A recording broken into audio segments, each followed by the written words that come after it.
Also, if you all have questions as we're going along, please feel free to drop those in the chat. Meghann and Tracie will be facilitating and leading today's conversation. But so, they're aware of those questions. Just feel free to drop those in the chat, and I'm sure they'll let you know if, different points along for some discussion as well. So, without further ado here, welcome to the session today, Harm Reduction, Recovery, and Women, Shared Goals and Shared Solutions. We're welcoming two extremely powerful voices for this conversation today. And again, apologize, I'm still admitting folks as I'm trying to manage here Zoom life. Anyone else? But today we're joined by two extremely powerful voices for a conversation about harm reduction and recovery, and about how both approaches may be able to work together to better support those of us who identify as being in recovery, those who identify as currently using substances, using drugs, and all of us, right? What does this conversation mean? How can we find common ground? So we're featuring today one of my dear friends, Meghann Perry. Meghann is an award-winning storyteller, recovery coach professional, and global speaker. If you have not heard Meghann speak, oh my goodness, like please sign up for wherever Meghann is going to be because it's just incredible. Meghann designs transformative educational and therapeutic programs rooted in peer support and creative expression. As a former drug user and powerful advocate for prevention, harm reduction, and recovery, she feels led to redefine the way that we educate and support people in behavioral health. And we're also joined by Tracie Gardner. She is the executive director of the National Black Harm Reduction Network and a longtime public health advocate.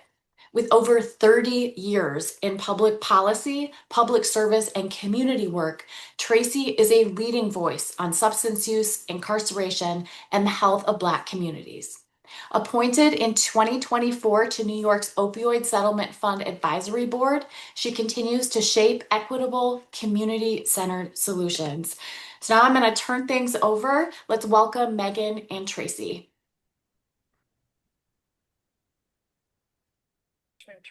Thank you, Caroline, so much. I have to be honest and say that I'm just having like a moment where I'm very moved by seeing how many people are here. Friends, new friends, people that I haven't met yet, but people who care about this. And this conversation is just so important. And I'm just like having a really like in my heart moment right now. So I'm going to pass it over to Tracie to just give you a little bit of context and talk a little bit about herself and her orientation to this topic. Sure. Thank you, Meghann. And just want to thank you, Caroline, for providing this space, this container for this really important conversation, and Meghann for our fairly instant and deep friendship. And I am not going to be co-facilitating this. I'm going to be being ably facilitated by you for this conversation. But my name is Tracie Gardner, and I am a person who's experienced long-term abstinence-based recovery, and I'm also a person who's benefited from harm reduction strategies. And I generally don't say that right up front, but I'm finding it's important to do so because it's simply not a binary existence that we live, right? So I am the executive director of this new entity. It's all of a year old as an organization, but not as a concept. And so this idea of harm reduction, Black harm reduction, is was started in response to HIV in the late 80s, but harm reduction itself has much longer history. And this idea that there are different experiences of drug use and drug policy in different communities is really a lot of what drove the establishment of this organization. But I came into this work after losing a childhood friend to HIV in 1985, born and raised in Springfield, Massachusetts, went to college at Mount Holyoke. So I claim my New Englander status. But losing my friend and understanding it as the stigma of sex and drugs that people didn't want to talk about really catalyzed the beginning of my work and my passion and my social justice through HIV. So I met harm reduction before I met what I'm going to call the addiction treatment field or industry. I knew harm reduction as a thing that was a strategy for drug users to help each other reduce their risk for contracting HIV and other bloodborne diseases and passing it along to their partners. Like drug users had to help other drug users because the response from the public sector, especially prior to 1996, was neglect and vilification. So I am proud to be a harm reductionist. And I bring my personal experiences as well as the experiences of many people that I have loved who are around and folks who I've lost that inform, my work as I move forward. Thank you, Tracie. It's really amazing to have you here and your voice and the length of time that you've been working in this field and in this realm, and coming from where a lot of the what has built the harm reduction movement as we know it today is that early work with HIV, and so having you come from that background is a really powerful voice to have in the room. I've had a moment to gather myself. This is just something that's so important to me. I want to first just give you a couple pieces of information of what we're going to do today. So we're scheduled for an hour, but we are allowing an hour and a half because we understand that this conversation is really important. And for a lot of people, it lives in our hearts, in our bellies, in our bodies. Like this is a conversation that has powerful energy around it. This sort of harm reduction versus recovery instead of harm reduction and recovery. And so we want to give a lot of space to you all to talk. And so we're going to make room for, everybody, for people to share. And I want to just sort of set an expectation that we're here to name things and to collaborate and not to like gripe, right? So we could spend a lot of time defining the problems as they exist, but many of us we know sometimes this discussion gets mired down in yeah, but. And so rather than focusing on the yeah buts, I would like to look at the yes and. The yes and. Because we're here to look at solutions. We're here to look at shared goals. We're here to look at how can we support women and non-binary folks and anyone who identifies with being femme. How do we support them, whether they use drugs, used drugs, love somebody who used or uses drugs? It doesn't matter. We are here because we care about all of the above. I come to this from wholehearted recovery. Like I came up in the classic model. I went to my first 12-step meeting and my first detox in 1995. And it took me until 2011 to figure out that I just had to force myself to, follow what was offered, which was very limited. And that worked for me. When I finally just said, okay, fine, I'm going to do it, whatever, that the way that you are telling me. And so I entered into abstinence-based recovery. And then I moved into doing recovery advocacy, criminal justice reform. I got trained the sort of classical training and as a recovery coach, and have worked in the field now for 11 years. And about 5 years ago, I got really sick of people dying. And I was finding that for myself. I wasn't finding what I needed in those traditional spaces anymore. And so I kind of expanded and started to learn more about harm reduction, started to learn more about the many, many, many different things that support my wellness. And so I'm still somebody who practices abstinence. I haven't yet found a good enough reason not to. And so I live quite happily in the abstinence space for myself personally, but my recovery looks really, really different today. And I have found that harm reduction aligns with more of my values than recovery does. And so I sit softly, softly in the middle and value both harm reduction and recovery as parts of a spectrum, and that we need all of that to support people and to show that love and care that people need to get well, if they choose, and to ease suffering at the very least. So today we're going to talk a little bit about, we are going to just name some of the challenges that we see.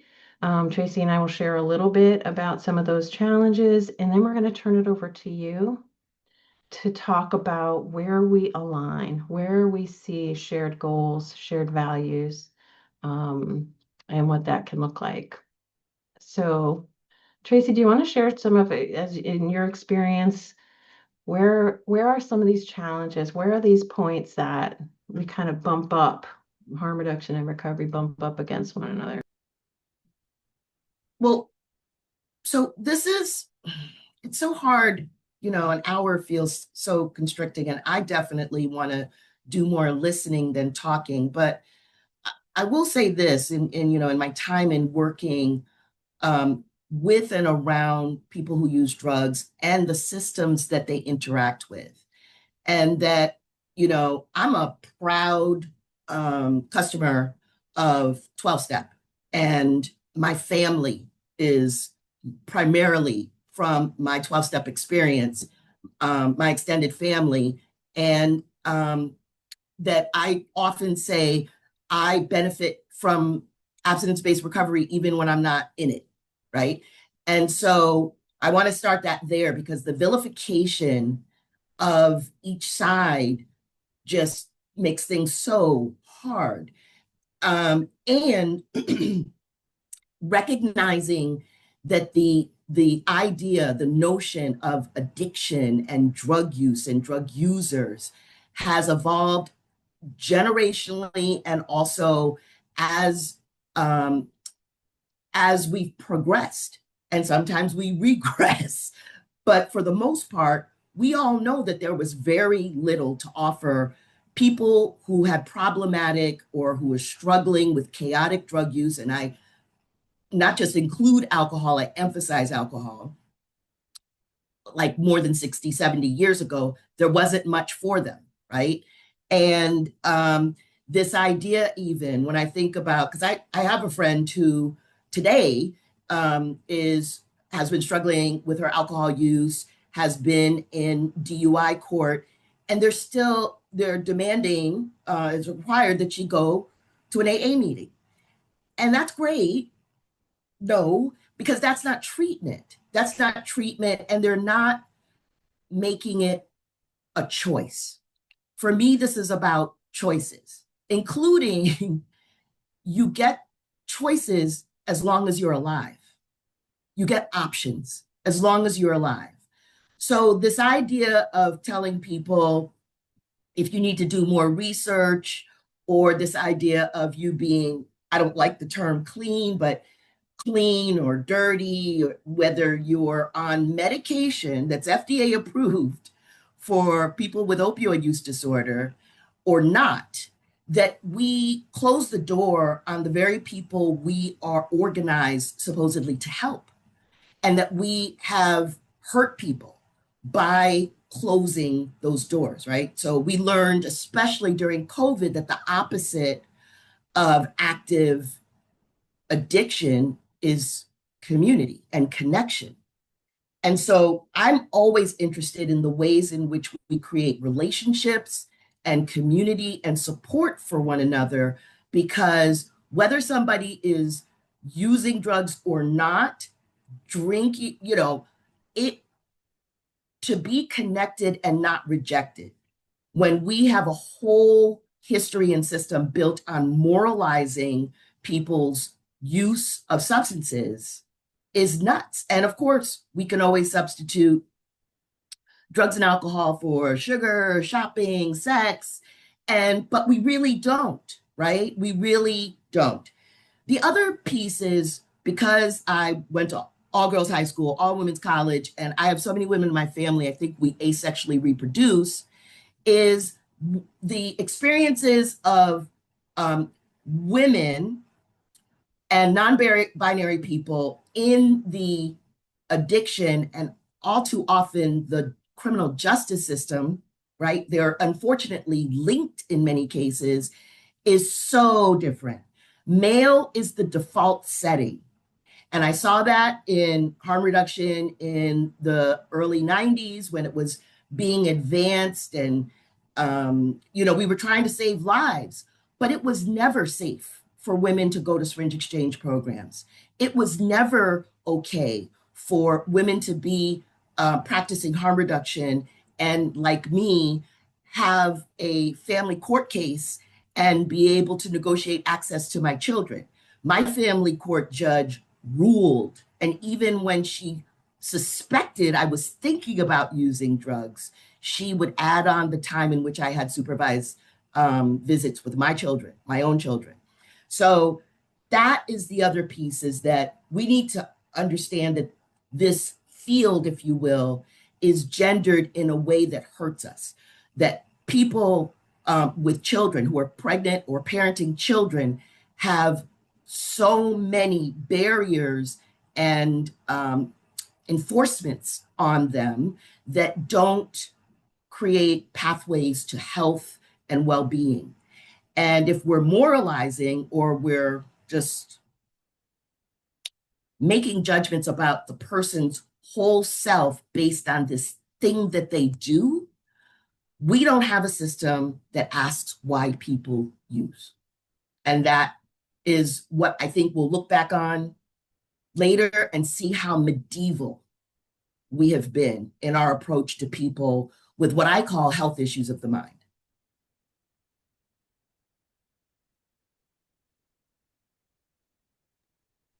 Yeah, and I think what we tend to do is focus just on the substance use, and what we miss is the context and the relationship with the substances or the substance use or the behaviors is really where the magic happens, is looking at, what do you have going on? Why do you use these behaviors or this substance? And how can we address that upstream? And I think a lot of our system is built around, you just have to either you use or you don't. And if you use, there's something wrong with you, as opposed to there are things happening to you and with you as well. But looking more at that context is critical. And when I want to name something too. Part of the reason we see sort of contention between harm reduction and recovery is part of it's ideology, right? Part of it is like people shouldn't use substances, or substance use is bad and there's no such thing as good substance use, or um, look at the harm people are causing. We kind of get this sort of ideological divide, but what we're really arguing about is money. Like what we're really fighting about is resources, and acceptability. Right? We want to be seen as valid, whether it's a syringe service program or in safe consumption site, or it's whatever type of treatment program or faith-based. Like we want to be seen as an acceptable form of help, and we want funding. And so, if we had a magic wand and we got rid of that funding fight, I think that we'd actually find we have a lot more common ground. For women, I think there's two primary things that make women different. There are many things, but two that kind of come into play the most. One is that we're caregivers. We're often primary caregivers to children, to sick family members, to parents. So we're often responsible for other humans' well-being, more so than men. And we have less physical safety. So we experience assaults and violence and sexual assaults and all of those things at a higher rate than men. Like our physical safety is more at threat. And so I think that when we're looking at specifically about women, what do women need? What are the biggest concerns for women? It's how do we offer services, a full range of services that accommodate and privilege even the fact that we're caretakers, and also that our where safety is of higher concern and consideration. And what goes hand in hand with that is that, trauma informed services. And so having spaces, one of the things that we find statistically is that women only programs are empty. Like we always say, oh, there's not enough of them, but also women aren't showing up. Why? One of the big reasons they're not showing up is because they have kids to take care of or family members to take care of. And so the services aren't built for them, for caregivers. So I would love to turn it over to you all to just share. I'm going to ask that you keep it to like 3 minutes apiece or under so that we give enough space, and we want to, allow as many folks as possible to share. What are you thinking about when you're thinking about women and substance use?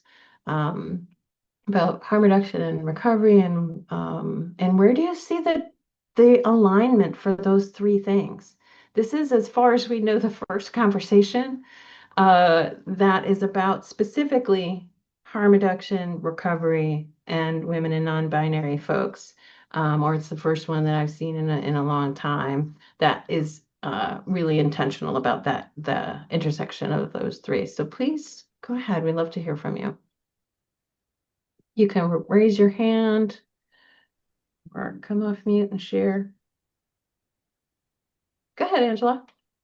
So, Meg, what this is reminding me of is all the work we did to begin the work of recovery-friendly communities. And we feel like, or at least let me keep it on me, I feel like we've come so far over the last 10 to 15 years.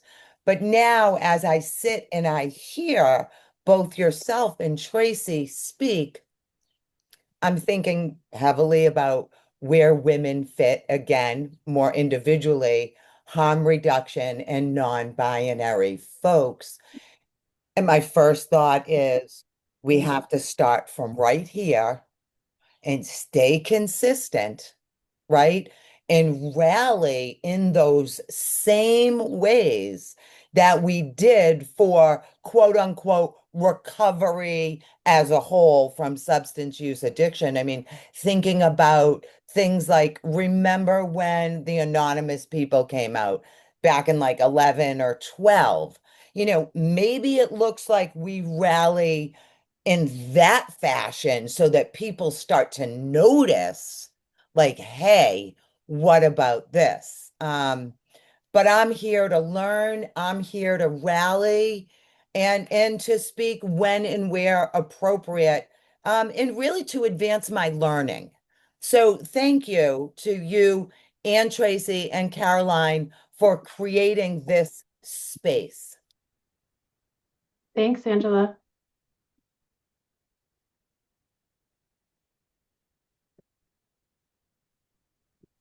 Oh no, this cannot be a room full of shy people. I don't buy it. Dee Dee Stout, I've been following you and I know. Sorry to call you out, but Thanks, Tracie. I'm trying to be quiet, because this is early for me. and it's been a week of early mornings and working late, and it's Friday, and I didn't want to also take the air out of the room because I could talk on this for hours, like all of you, right? And have been for a long time. The whole reason I wrote the first book that I wrote back, which published in 2009 now, which seems unbelievable, was to look at harm reduction in 12-step, was to say, hold on here, stop this dichotomy, this binary of it's either this or that. No, go back to the original text and look at all of the harm reduction that's in there. Oh my God, it's incredible. And I even trademarked the term harm reduction recovery because I just got so tired of the dichotomy of that, and saying, maybe that a new term would be helpful. I don't care. It doesn't matter to me. It breaks my heart because, and I'm grateful, I had a mostly really good experience in 12-step. That's not where I am anymore. But I carry that with me, and had just wonderful people when I did leave who said, that's fine. And they're still friends. People that I've sponsored for years. Yeah, I still sponsor people. It's quite amazing. And not all of it was good, but then not all of anything is good. Now my focus has been more around getting harm reduction to really specifically talk more about the treatment side, and saying, I think this is where we need to kind of move to, is saying, okay, we've got, everybody knows about needle syringe exchange services, needle exchange, however we want to define that. Most people even know about overdose prevention centers. Whether they agree with them or not, they at least know what those are. We have some of the basic tools. People are pretty supportive in general about outreach. Certain aspects of it, they're not, but generally we've got that. Where I hear the problems is, well, but you all don't do treatment. And I've been going around I've been doing treatment and harm reduction for 25 years. That's what I was trained by Pat Denning and Jeannie Little 25 years ago. And that's what they taught. That's what Andy Tatarsky teaches in his integrative harm reduction. That's what he calls it, right? I call it holistic harm reduction psychotherapy, because I include a whole lot of things into that. It's only about examining people's lives and their risky behaviors and helping them to take a look at that and then say, is it something you want to continue, or do you want to change how you're doing it? Or maybe you don't want to change anything, but at least now you are really clear on, I'm making this informed decision. This is what I want to do for X, Y, Z reasons. Just like you were talking about, Tracie and Meghann, both of you, people use drugs for reasons. I'm not stupid, and I drank and used my way for 20 years because that is what kept me alive, literally, to be able to get to this place now, umpteen decades later. And I'm like you, Tracie, I'm an abstinence-based person. For me, although I do have a prescription for opiates that I do talk about all the time because of the furor around opiates, and say, I have chronic pain and I'm in pain all the time, but the opiates allow me to show up at 9 a.m. and participate and to work and to do things that fulfill my life. And that's really what recovery is about, right? Is having a fulfilling life, whatever that looks like. I'm going to shut up now. Thanks. And thanks for plugging the second book, Meghann. Thank you, Dee Dee. Michelle, you had your hand up? And then we'll hear from Rachel. Yeah, hi everyone. First, I just want to say thank you so much for creating this space and bringing this conversation to the forefront. When I saw this topic, I was like, register now. Like, was one of the most, like, I keep telling everyone about it. So hopefully some folks that I told about have joined because I was like, you guys, this is going to be so amazing, like having this conversation because it hasn't really been talked about a whole lot. And being a person who is also abstinent-based recovery, and I work as a harm reduction coordinator, and for the state. And so it's a very tricky place to be. When I share the work that I do in a 12-step meeting, I almost get like, and it invalidates my recovery kind of attitude, that because I prescribe to the mindset of harm reduction, like somehow my abstinence-based recovery is lacking. And it's very frustrating and very disheartening. And so that was one of the biggest things that I was looking forward to in hearing, people share in this space is how to counteract that. Because I don't want to my instinct is to attack the people that are coming at me and giving me grief about it. But, that's not very kind. I don't want, scare people off or whatever. But at the same time, like, driving home that idea of, regardless of what your definition of recovery is, everyone's, definition looks a little bit different. And we're all, allowed to have that and should honor one another's version.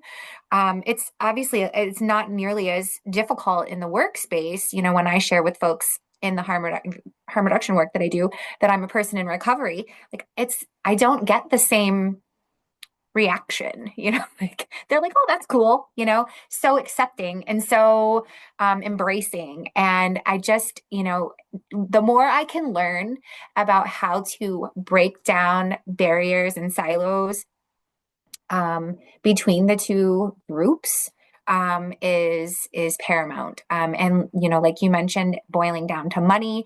It's working in the government space, like where does this funding go and where is this funding going to go and where oh no, treatment needs it more than harm reduction and harm reduction, and it's this battle and it's so frustrating sometimes. So like again, the more I can learn to be a better advocate for both sides, the more the better. So like I said, I just wanted to thank you both. And Ms. Gardner, I am so excited. I hopefully get to meet you in person next week at the Wisconsin Harm Reduction conference. So I'm one of the hosts. I'm going to come find you. Thank you so much, Michelle. Thank you for your honesty too and naming some things in this space for us. So thank you. Rachel. Well, I just wanted to say hello to everyone. My name is Rachel, and I'm a student at Edmonds College. I'm studying to get my SUDP. So I'm here to learn from all of you and to get educated about your experience. And I'm just really thankful to be here. So thank you for having me.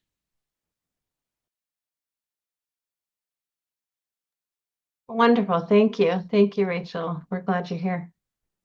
Andy. Hi, thank you so much for convening this conversation. I've been desperately looking for it.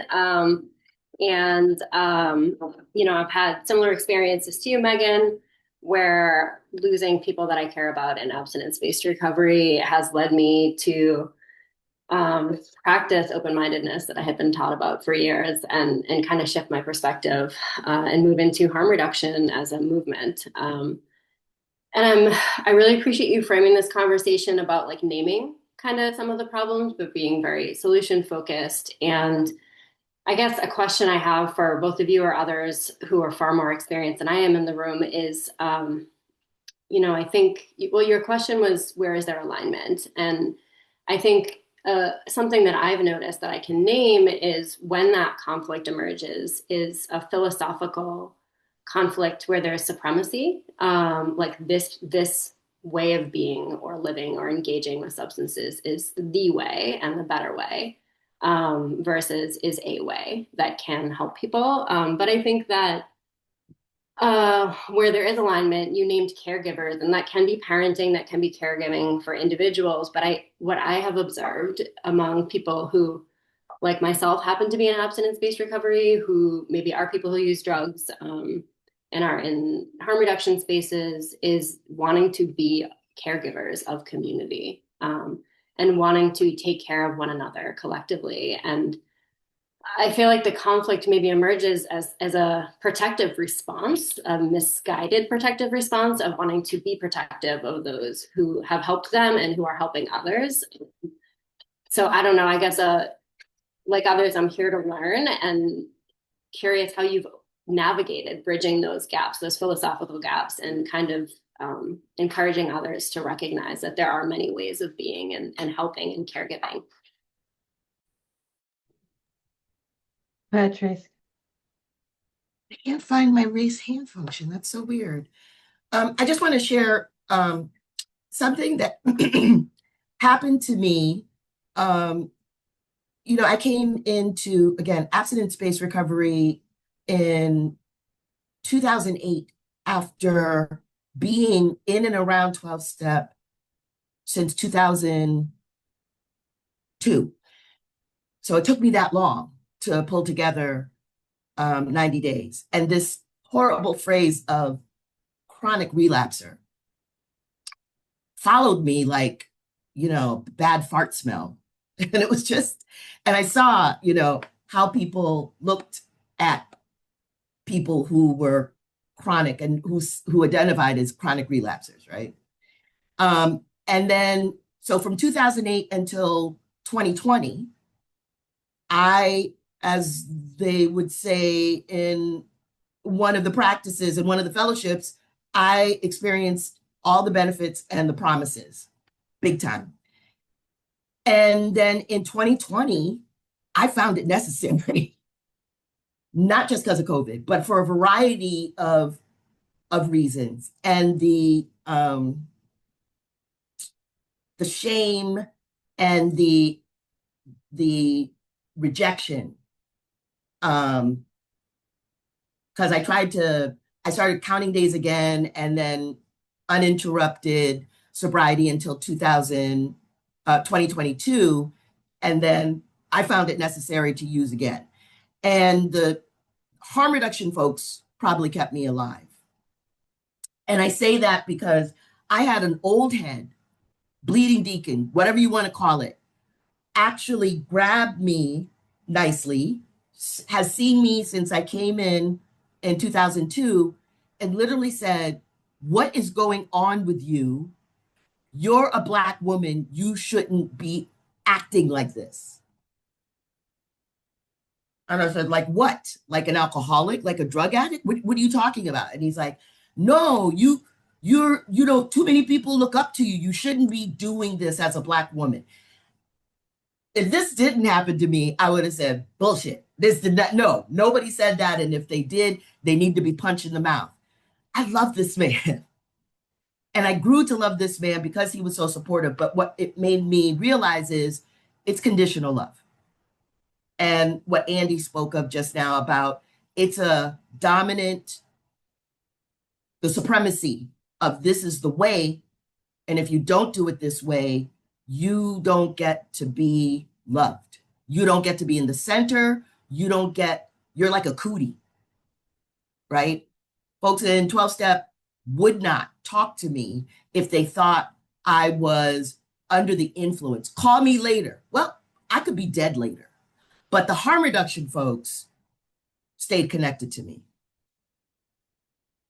I'm just putting it out there as something that's I can talk about and I'm alive to talk about, but I know that there are people that we don't have anymore, and there are people I don't have anymore who experience things like this.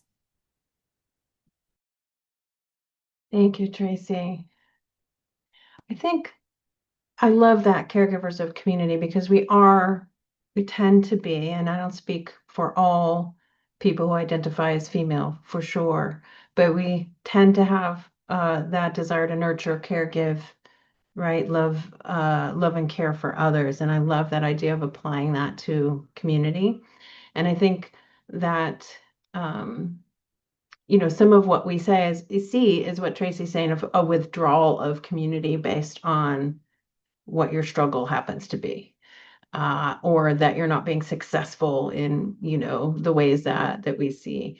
One of the reasons I believe people fight so hard in their corners is that they pledge allegiance to the thing that saved their life. And I get it, because I did too. Like, this is what saved me. I am surrounded by people who were saved by this thing, and nobody wants to die. I don't want anyone to die, so this is the thing. And that goes for harm reduction, not just recovery. And so we have sort of these extreme ends of the two parts of the spectrum that are fighting, really hard. And it's because they're on the defensive. And part of why they're on the defensive is because they're under attack, and they're uh, co-opting. We're getting co-opted. The movements are getting co-opted. There's money to be made off of us, right? There's money to be made off of suffering. And so therefore, like, harm reduction got popular and now it's getting co-opted. So the really diehard harm reductionists are fighting desperately to not lose the foundational principles of harm reduction, because the harm reduction that we see a lot now is not actually in alignment with harm reduction principles. And I think, we could look at the same kind of a dynamic in recovery as well. Abstinence-based spiritual recovery has had a lot more power than any other part of the spectrum. And so that's where we see people feeling like that is getting attacked. But I think it's a pushback of saying, that's had a lot of power. Let's also have some power in these other areas. But it's hard when it feels like the thing that saved me is now being threatened. And so what does that mean for me personally in my own sort of recovery? And I think Michelle kind of, highlighted that dynamic. Let's hear from Dee Dee. Go ahead.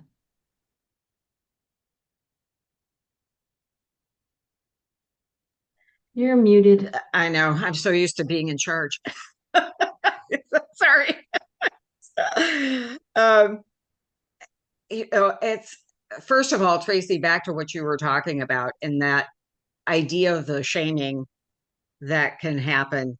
And I have found it's so often it's meant kind of accidentally. It just comes naturally, which I think almost makes it worse, because it says something about the culture. When I stepped out of 12-step, I was sick for a while, and I had somebody that I had done service work with for a couple of years who never bothered to call or anything. And when I showed up at a meeting again, said, "Oh, we thought you'd gotten well." And I looked at him and said, "How dare you? How fucking dare you? That you've spent how many years with me here and the last couple serving. Why didn't you call me if you care so much? But now you want to give me shit." And then I think about women and how we sometimes get treated too. I mean, there's a reason that we have the phenomenon called the 13th step. I started going to gay men meetings because I was no longer a piece of meat. And actually, I found more honesty in those rooms than I ever heard from anywhere else, and absolutely loved it. And now feel a great part of the queer community. So it's like, I found my people and found home there. One of my best friends calls me a what is it? A drag queen trapped in a real woman's body. That's it. I go, thank you. I'll take that one. Right? It's the other side too is I've had many conversations with people who are like many of us in this abstinence kind of based recovery, working in harm reduction, who feel they can't share their abstinence, right? That they get shamed around that. from some in the harm reduction community. And I remember being just outraged when I first heard that, and then realized, hey, we're all human beings. We're going to screw up. We're going to have biases. Why should harm reductionists be any different? I really need to kind of take that cloud away from my head and say, wait a minute, now that doesn't mean we can't do better in all cases. And I think that's part of why I came this morning, was because this is such an important topic and needs to have more airtime. Gratefully, we've got ways to do it now that can connect us, called Zoom, and other platforms. So I'm really delighted, and thank you both. And Tracie, it's great to finally kind of connect in person in some way. And Meg, I adore you, so I don't need to go any further than that. And so again, having these conversations, talking about the different kinds of recovery, the different paths to recovery. Even Bill Wilson, the co-founder of AA, said all paths lead to recovery. Yeah, I think we forget that sometimes. Thanks. Thank you, Dee Dee.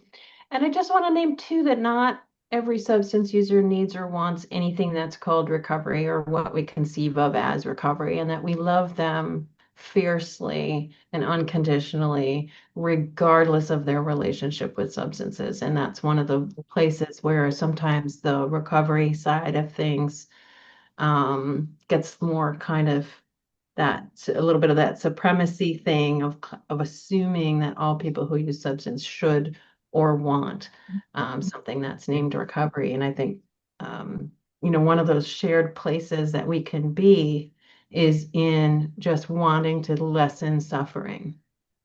I just want to ease people's pain. Whether that means they change or not is not my first concern. I just want them to not die. And I want them to feel loved and accepted and like they belong somewhere. And I think that we probably can all get with that goal of we just don't want people to die anymore and we don't want so much suffering. And so what is it that we can do at that space? Like if we meet in that place, let's just not have people die and let's give them a place to belong. And what does that look like, especially for women? Abby, go ahead. Hi, everyone. Thank you so much. Just echoing how appreciative I am to have this space and this conversation. And, just everyone who's already shared, I'm just listening. I'm like, oh, wow, I've got a lot more to say and a lot of related experience here. I am a woman in recovery. I had started out in the rooms and do appreciate many things about the 12 steps. And then at the same time, I'm also a mental health counselor. So I've got some interesting overlapping, concerns about just recovery in general, just coming from personal and professional. And these conversations are so important because what I've seen in my experience, both again, professionally and personally, is that the BIPOC and the queer and the women and the femme voices are already not heard. These populations already don't feel safe coming up, and asking for help and getting resources. So just even creating this space is so wonderful. And a lot of times, I kind of just wanted to name like it's overwhelming because there is so much kind of to do with this. And I am very angry because I see the failed system with, what I went through and what my clients go through. And, the way that recovery centers are set up and the way that we look at recovery and abstinence. And I have to remind myself on a daily basis that what I can do is continue to strengthen my recovery and also just give to other people, whether it be people in my life that are struggling with alcohol or my clients, like there are many ways and many tools towards recovery, and you do have that choice. And I have to remind myself that that is enough for right now, because I want to get involved and do all this, and I can't do ton of that stuff right now, but just joining with the people around me and talking about this is very important. I mean, I started in the rooms, and it did save me from where I was at in that moment. And I find myself, edging away from the rooms because there was a lot of strict, this is how it's done. And then went back out and started using again. And then harm reduction came around and saved me the second time, understanding like, okay, like I have to meet myself where I'm at. And I learned that there's this whole part of like this harm reduction that I learned about grace for myself. And that was so key and transformative. And I think that it's a big difference from some of these other programs. But the harm reduction was very, very helpful for me, and I landed in an online community now. And this is also very hopeful and helpful that these communities like the Luckiest Club are out there that kind of meet where people are at and can be virtual. So if you are a caregiver, you are taking care of someone else or whatever, you can hop online and join the community that has BIPOC and queer meetings specifically, have different groups, and they encourage that it's all types of recovery are possible here. They don't disparage any one way or another, and they're open to all. And it's just such a breath of fresh air. And they do have conversations like this, so I see it happening in real time. And I appreciate the time to just kind of speak and just be here with everyone. So thank you very much for doing this. And I did get to see Meghann speak live last year in Chicago last summer, downtown at, I believe, one of the recovery rallies, and it was wonderful. So thank you so much, everyone. Thank you. Thank you, Abby. Thank you. So we'll stay on past one Eastern, just so folks know, because I really want to be able to have plenty of time for everybody to share, and I have some thoughts too on where we can collaborate to move forward. So if you have to go, we understand. We still got 7 minutes left if you do have to go at the top of the hour, but we will be here beyond that. Brittany, go ahead. Hello, nice to see everybody. Really great discussion so far. Really appreciate you, Meghann and Tracie. Tracie, at the top, you invoked the criminal legal system and often the mandates to participate in 12-step recovery or go to meetings as part of a court-mandated or criminal legal system involved, requirement. And I was wondering if you could both, just hearing what Abby was saying, really bringing the workforce in, bringing the industry of behavioral health in. I was wondering if you could both speak a bit more on how the relationship, with respectability politics, both white supremacy and abstinence supremacy, has played into this allegiance or, alliance with the criminal legal system from the addiction treatment and recovery space. So would love to just bring that forth a little more in the discussion to hear about how this impacts the workforce and women who go through our systems. Time to break out the pajamas because we're gonna be here. We could be here for a while. Oh my goodness. Oh my goodness. I literally don't know where to start on that, Brittany, because that's where it's where I'm living. I am deeply in that neighborhood. I'm the mayor of that community board, whatever.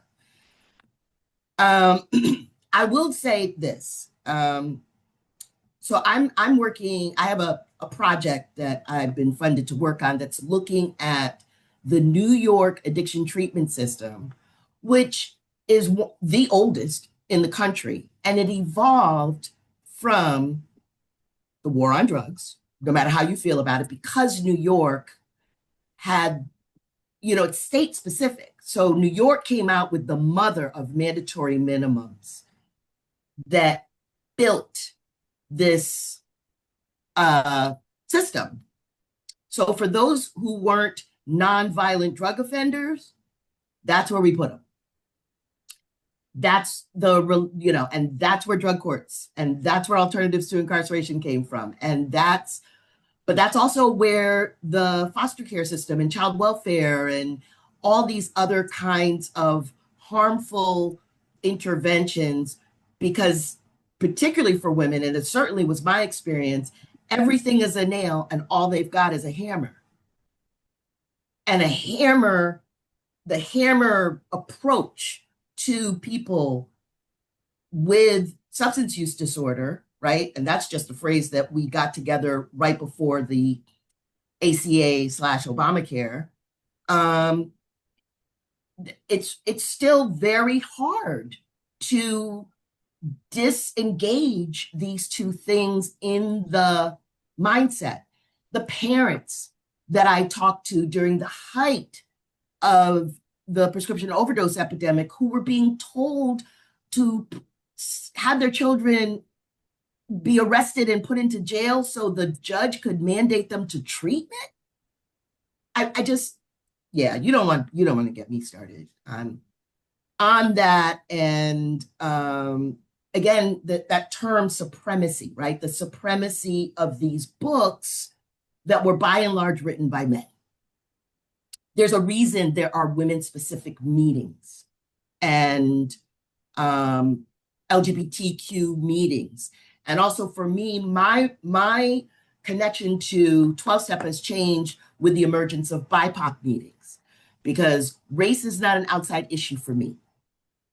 But I was told that, or it was implied, or the discomfort of the rooms, we've all felt it when you bring up something that runs up against dogma. So yeah, don't get me started. Sorry. Yeah, I think, sometimes I name it, sometimes I don't, because the language may be difficult for some, but the recovery movement mimics the patriarchy. There, I said it. The same structures operate. And I'm even like turning red, because to say that out loud on a recorded thing, like I'm going to have some people who really get mad about that. But the reality is that the same structures are in place. And, Jen Nagelfisher, which is an amazing person. Jen, you should just like speak up in the space today. But and just naming something that Tracie mentioned to me when we were planning this that I cannot get out of my head is that tons of true harm reduction orgs are started by women and run by women and only attended by primarily men. So what is that about? So we are the nurturers, we're the caregivers, the get it done, taking care of our communities, but yet we have not figured out how to create spaces that are safe for our own folks to be. They're dominated by men. But so, it's not recovery's fault, that they're following, like, because it happens in harm reduction too. Like, we're all subject to these systems. The systems are so baked in and so powerful. It's very hard to counter them. But it's possible.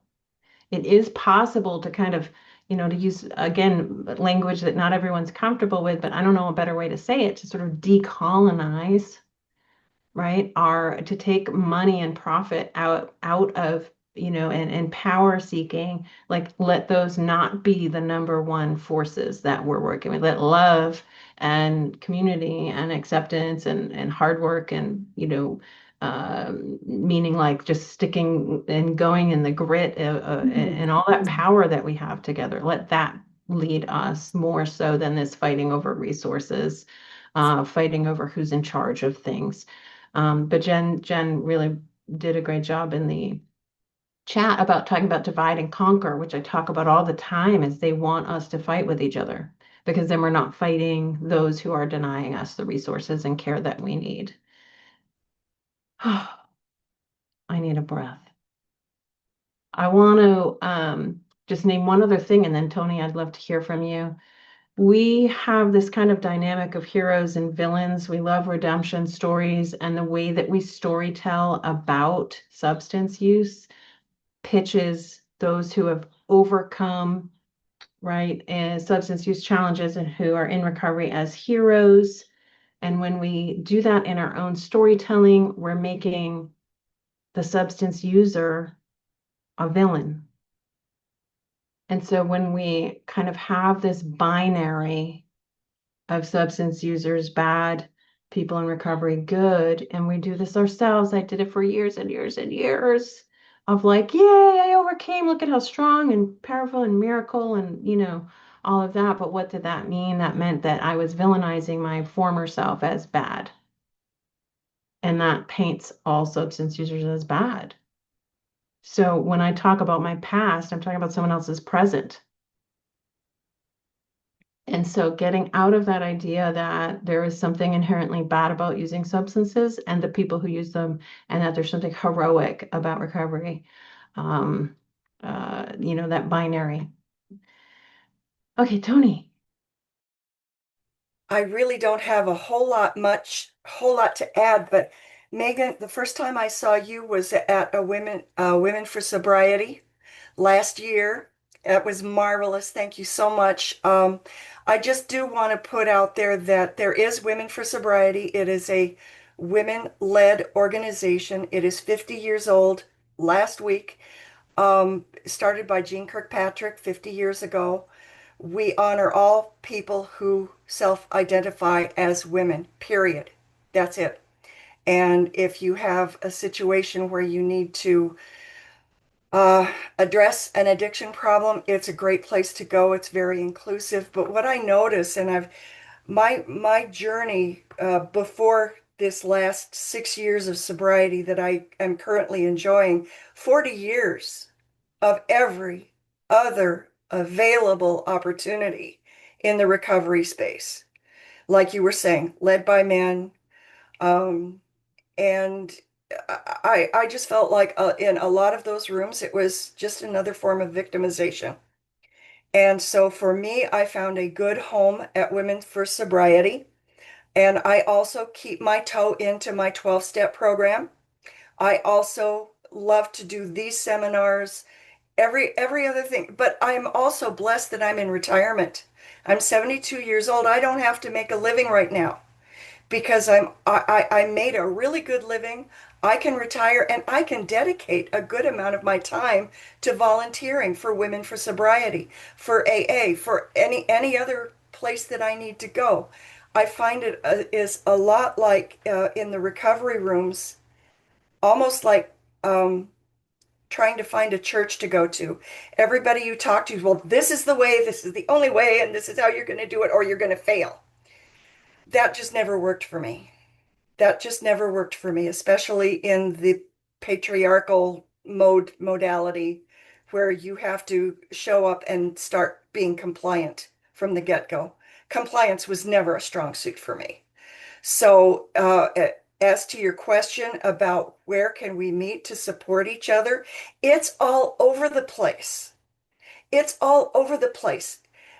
I really wish there was one great big Godhead cloud where we could just all go to and learn more about how to support each other in these rooms. But that's what you're here doing today. So I just really honor Meghann and Terry and whoever else is putting this together. There's a lot of avenues out there.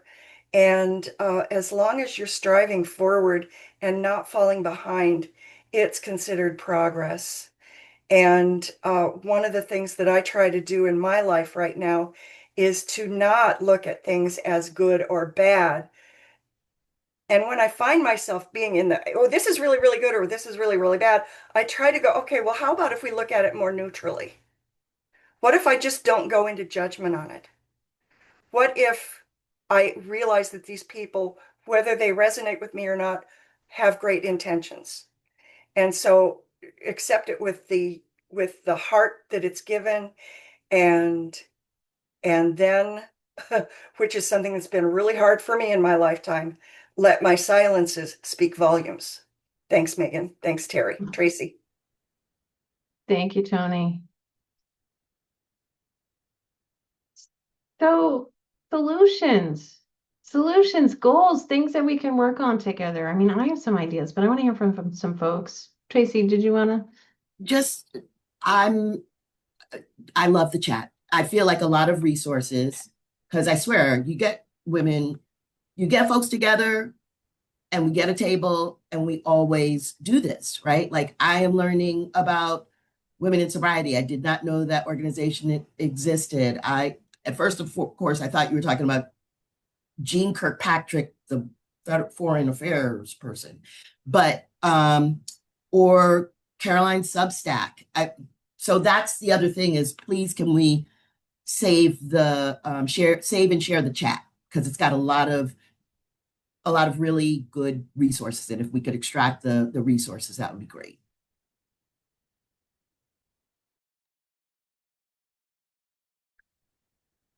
Yeah, I think a lot about perinatal care and mothers who use substances or used substances, and the incredible stigmatization and marginalization of that particular group. I think they're one of the most stigmatized identities in probably the world, is mothers who use substances. And I think that there is so much work that we could do together around that particular issue. And if I would love to hear any experiences, any thoughts on that particular group of people. I know that, I don't know if Kirsten had to go, but Kirsten Pugh has an organization in Worcester, Mass, focused on moms in recovery and moms who have used substances. I know that there's people in this space who know a lot about that. So ideas for how we collaborate with the stigma. You familiar with the Hampden County Perinatal Task Force that is under BSAS? I'm not, Ada. Tell us about it. It is because the person who deals with women in Western Mass just changed for BSAS within the last 6-ish months. It hadn't been meeting regularly. It just has started again. It will be meeting on the fourth Wednesday of every month between 2 and 3 p.m. And just a reach out to BSAS and Amy, whose last name is eluding me at the moment, will get you to the right person who is doing, yes, Amy Letson, thank you. I could see her face and not think of her last name. Can get you involved with that.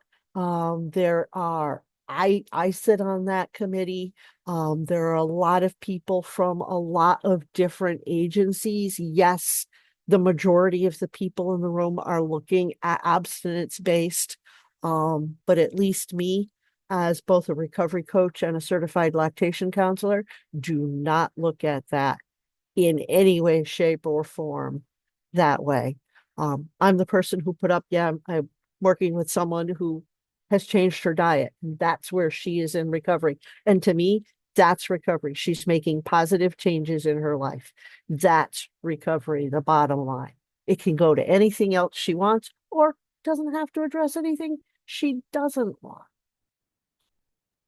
Beautiful. Thank you. Thank you. It's wonderful knowing that there's work focused on this that's happening, and that there are resources and places to join. So yeah, please keep the chat going with the resources. I don't have time to look up links, but the Academy of Perinatal Harm Reduction has an amazing toolkit.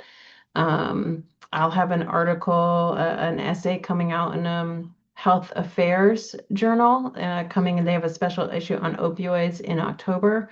Then I have an essay specifically about experience with perinatal substance use in there.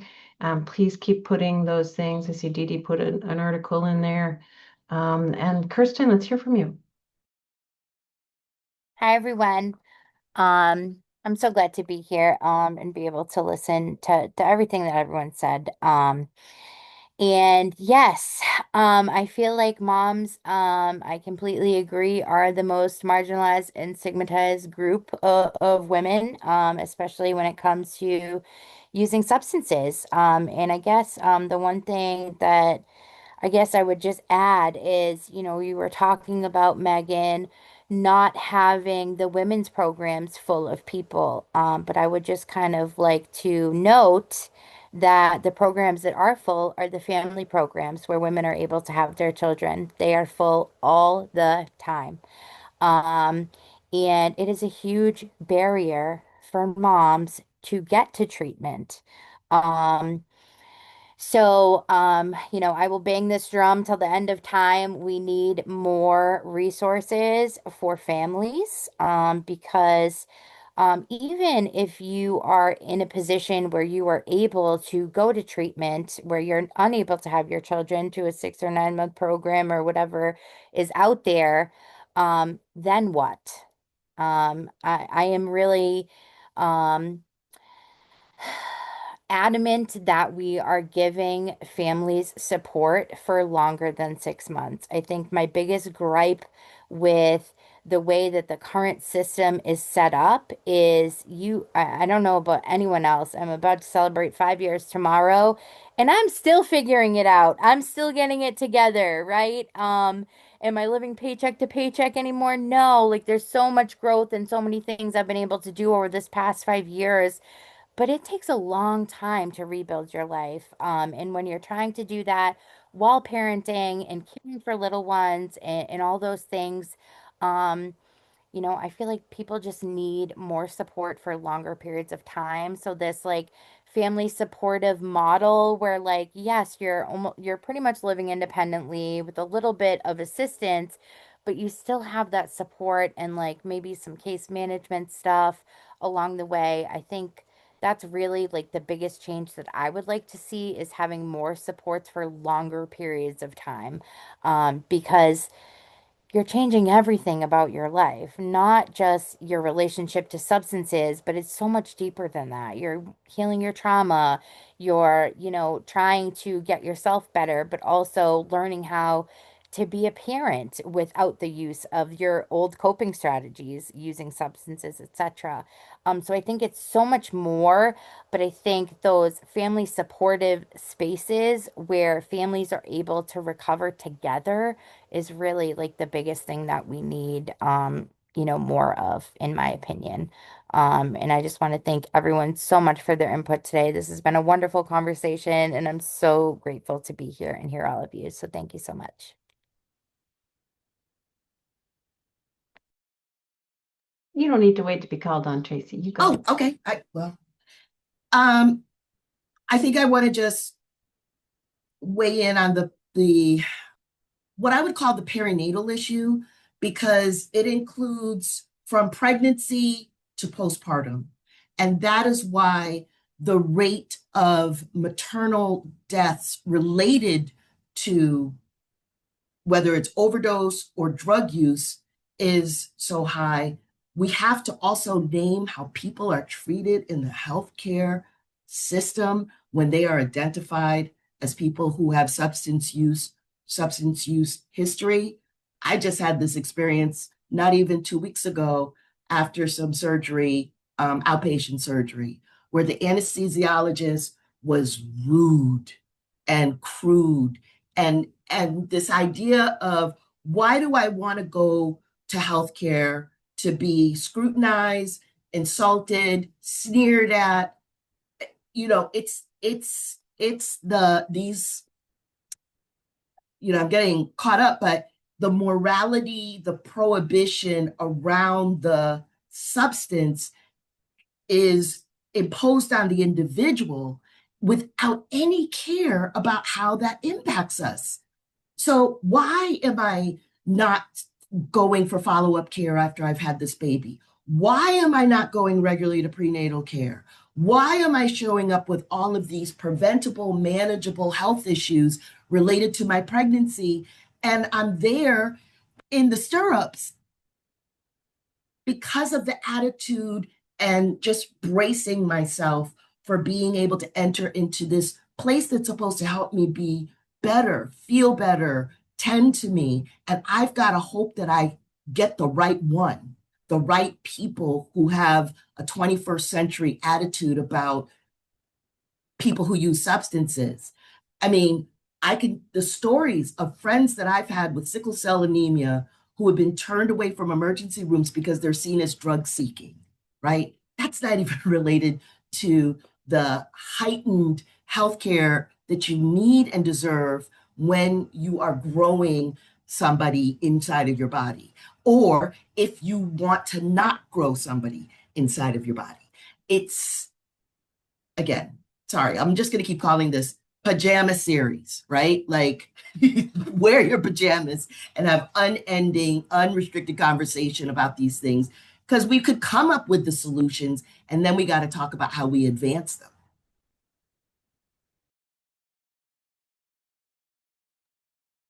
Thank you. Kristen. Okay, I guess I have a lot more to say. Um, the other thing that I feel like I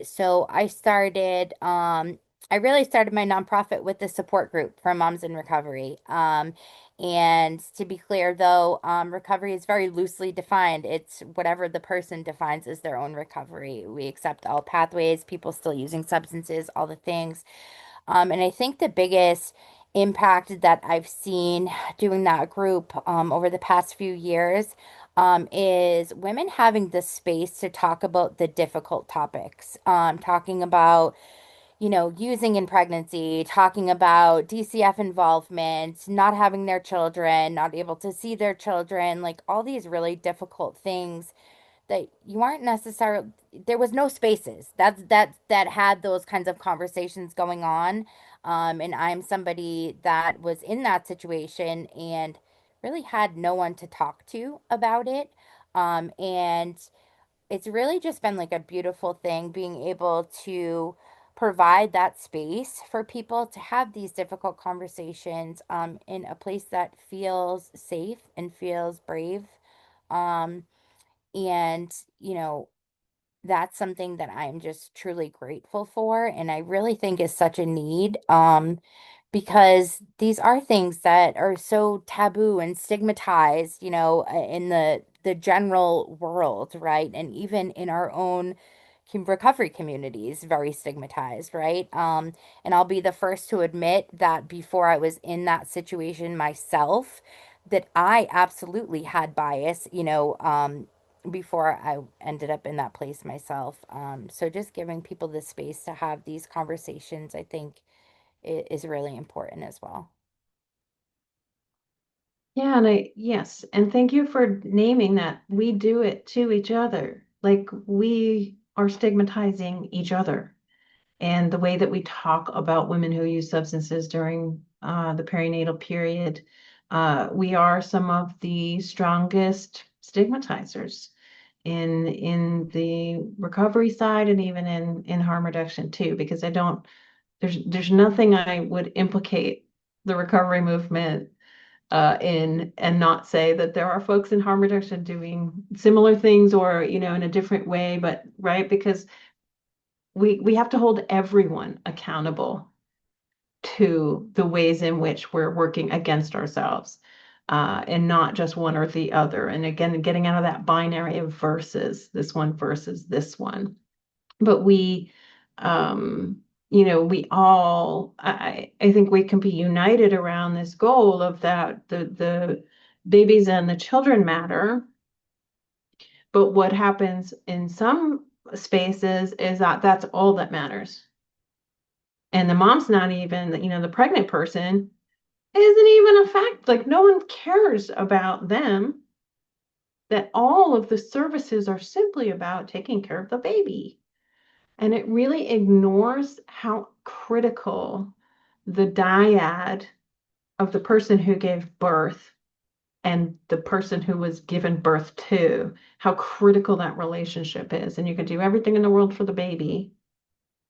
But if you haven't got that caregiver also cared for and loved and connected and supported, then it's only so helpful for the baby. And so I think, we all, many of us still struggle. I know I still struggle. It's hard to watch when we have a pregnant person who's using substances that may be causing harm. And I was one of them. I say that from firsthand experience. And it's still hard to watch. And so but we can name that and own that and own that we wish that things were different in many cases, and also own that the response can be love and acceptance and belonging first and foremost. How can we better love, support, create spaces for women and non-binary people and pregnant people to find what they need, to find belonging and support?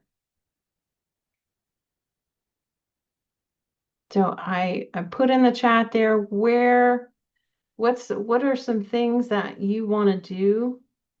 Is there one particular thing that a light bulb went off today, or you feel inspired about, or a new perspective that you want to go do something with? There's what are you wondering about? What do you want to go find out more? Where do you want to go? Brittany. Yeah, so one of the things that you were just kind of speaking on about like balance and harmony too is like when I'm social work trained, when you're in social work school, you learn a lot about ethical dilemmas. And the ethical dilemma that I'm thinking about is beneficence versus self-determination. And I'm wondering, what is the opportunity to move past ethical dilemmas to something that's more, about opportunity or about unification between, it's not recovery versus harm reduction, it's not beneficence versus self-determination. How do those two things actually complement and work together? Thank you. Yes. Tracie, I know you have to go in a moment. You want to share anything before you go? I was just typing in the chat that I am sorry I have to go. I have been pushing off people by text like, no, no, no, I got it, no. But I am just so grateful to have been a part of this. This stuff feeds me, fills me. It feels like and Caroline and Meghann, thank you for even thinking of me to participate in this. And it's clear that the conversation and these containers need to be made, and we need to continue these conversations. And just let me know, I'll be there. Like I said, pajama series. But I hope everyone just stays safe. Please take care. Thank you so much for being here, Tracie. It's really amazing to have you. Thank you. So anyone else want to share before we close out? Just even one action item. I would love to know if anyone is leaving here with something that you're thinking about in a new way, or an action item that you want to take as we bring ourselves to a close. Even a resource in the chat that you're excited about.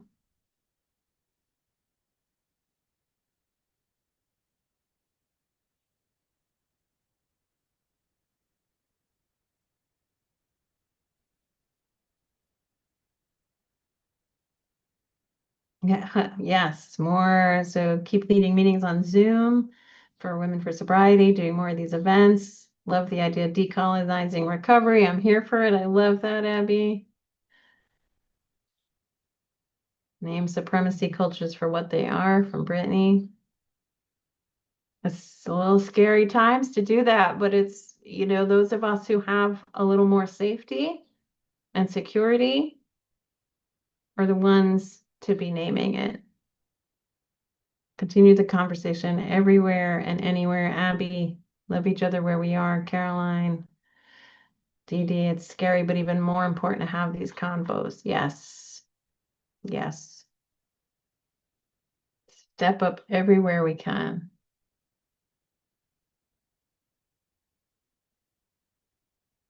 All right, everybody. Thank you so much for giving us almost 90 minutes of your very, very precious time. I am overwhelmed by how many people signed up and how many people showed up and all that you all shared and just being here in support of this conversation. It's really been amazing to just have you all and know that this many people care enough to take the time out and be here. We will make the recording available. You can share it once that's ready, and just be on the lookout for future conversations. It's clear that folks felt this was valuable, and so we'll put our heads together and see what it looks like to continue. So thank you everyone so much. Keep doing the work that you're doing and living with the hearts that you have and loving people where they are. Thank you. Thank you, Meghann.